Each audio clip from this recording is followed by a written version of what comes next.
throughout the entire 17 years that they were reunited, Yosef barely spent time with his father.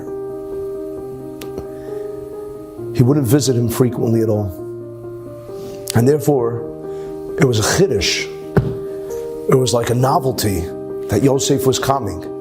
You'll say, well, Yosef was a very busy man, right? He was second in command for the whole Egypt, for really the whole civilized world. He was the viceroy, and he was sustaining the entire world. Famine. So perhaps he just didn't have the time to go visit his father. Does that make sense? I mean, does it make sense to you? Does it make sense to you? It doesn't make sense to me. I mean, Yosef passionately loved his father. He and his father had a lot in common, and they were best friends. And he was torn away from his father. Don't you think that even if he's so busy, he would spend every possible moment, at least a daily, he would go visit his father? Says the Psikta Rabasi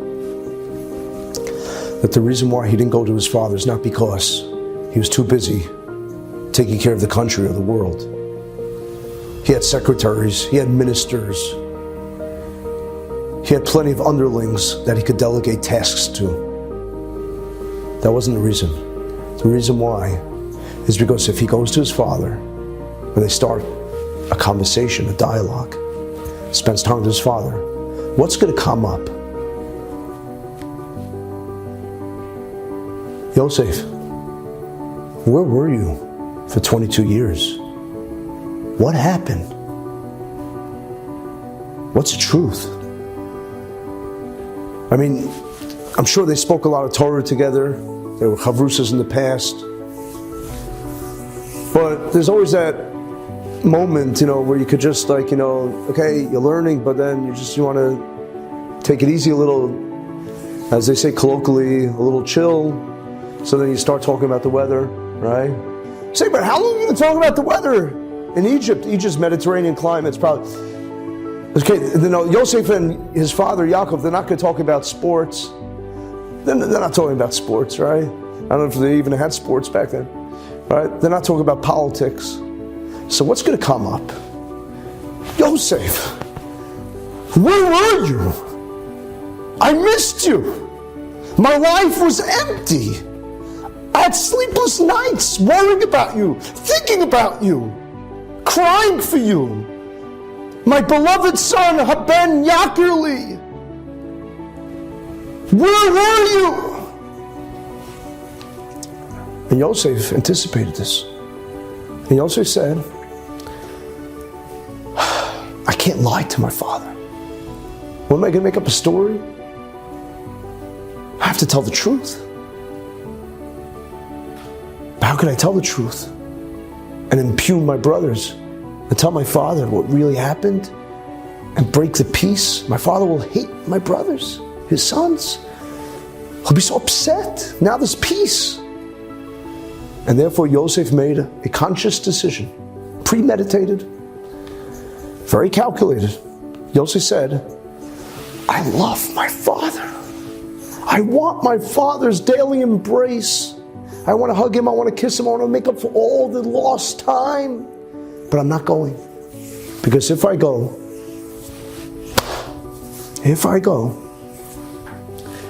I'm going to have to spill the beans. And there's going to be war. People are not going to get along. Could you imagine this? Withholding yourself from the thing you want to do most, more than anything else in this world, to visit your ailing elderly father who you won't see again, and you don't do it. You restrain yourself. You withhold your emotions just for the sake of peace. He deprived himself from what he wanted most. He didn't want to endanger the peace. That's really what Judaism is all about. Let me ask you a question. How does Shemona Esrei What's more holy than Shemona Esrei? 3 times a day you say Shemona Esrei. Okay, girls don't maybe say it 3 times a day. They say at least once a day Shemona Esrei. How does Shemona Esrei end? The most important prayer, the Amidah. How does it end? The last bracha of Shemona Esrei, Sim Shalom Tov Uvracha, peace. And what is it? What is the last bracha? Baruch Atah Hashem Mevarech Es Amo Yisrael Ba Shalom. The last word is of Shemona Esrei is Shalom. Birchas Hamazon. You eat, you're satiated, you have to thank Hashem. It's from the Torah. You have to bench. Say Birchas Hamazon. How does Birchas Hamazon end? What's the very last word? Hashem Ozah Moitin, Hashem Yavarech Hasamo Ba Shalom. The Mishnayos, the Talmud. How does it end? The last word of the Mishnayos is, all right, you got it already. Shalom. Everything is about Shalom. Oh, 1 second.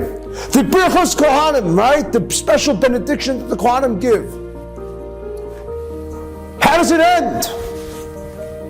Yivracha Hashem v'yishmerecha, Yoreh Hashem panav elecha v'chuner, Yisro Hashem panav elecha v'yason l'cha. Shalom. Everything is peace. That's what Yiddishkeit is. That's what the Torah is about. It's about peace, keeping the peace. Do you know how sick that is? Do you know how disturbing that is? Do you know how evil that is? Do you know how wrong that is? That there are Jewish families that are fighting? Yosef could restrain himself for 17 years, not visit his father, to keep the peace.